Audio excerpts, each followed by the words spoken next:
Hello genius people, welcome to my YouTube channel. और Russia और Ukraine के बीच जो वॉर हो रहा है, मैं इस पर अपडेट नहीं बल्कि ये बताने वाला हूँ कि इसमें इंडिया का स्टैंड क्या है और फिर इसमें इंडिया का फ़ायदा या नुकसान क्या होने वाला है। सो फाइनली मैं ये बताना चाहता हूँ कि 30 जनवरी को यूएनओ में एक वोटिंग हुई थी। इंडिया ने तो उसमें वोट किया ही नहीं था, ना रशिया के फेवर में और ना ही यूक्रेन के फेवर में। मसला ये है कि जो रशिया अभी है वो एक लॉन्ग टर्म एलाई रहा है भारत का, और यूक्रेन ये अभी इसको नेटो फोर्सेस और यूएसए इसे पूरी तरीके से सपोर्ट कर रहे हैं ताकि ये भी नेटो फोर्स में आ सके। और इसी तरीके से आप अगर देख रहे हो तो पिछले कुछ ही दिनों में यूएसए से इंडिया के कुछ रिश्ते बहुत ही अच्छे होते जा रहे हैं, जिसकी वजह से इंडिया ने वोट किया ही नहीं।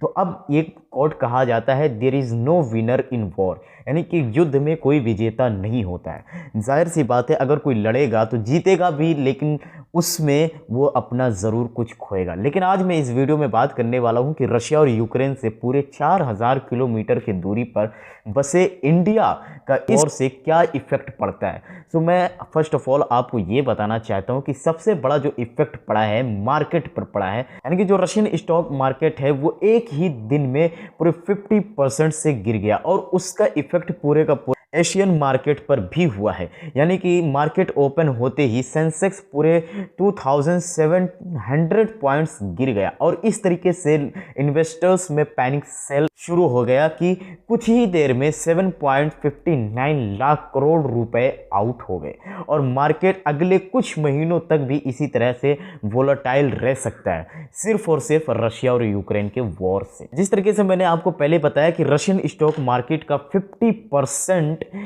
एक ही दिन के अंदर उनका लॉस हुआ है, और उसका इंपैक्ट पूरा एशियन मार्केट पर भी पड़ रहा है। इसी वजह से आप देख रहे हैं कि पैनिक सेल लगातार जारी है, और स्टॉक मार्केट निफ्टी 50 और सेंसेक्स पूरी तरीके से गिरते हुए जा रहे हैं।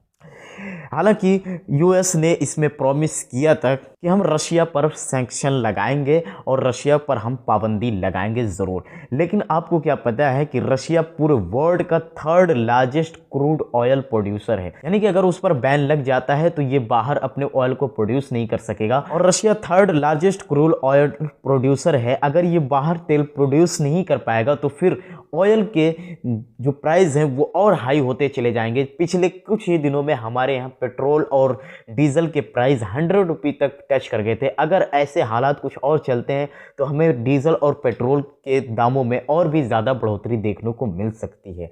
और साथ ही साथ में जिस तरीके से अगर तेल महंगा होगा तो फिर ट्रांसपोर्टेशन के भी खर्चे बढ़ेंगे, और जब ट्रांसपोर्टेशन के खर्चे बढ़ेंगे जिसकी वजह से तमाम चीज़ें महंगी होती हुई चली जाएंगी। इंडिया रशिया से पूरे 2.05 बिलियन डॉलर का ऑयल एंड मिनरल्स इंपोर्ट करता है। वहीं पर 832 मिलियन डॉलर का मेटलिस्ट और 609 मिलियन डॉलर का फर्टिलाइज़र इंपोर्ट करता है।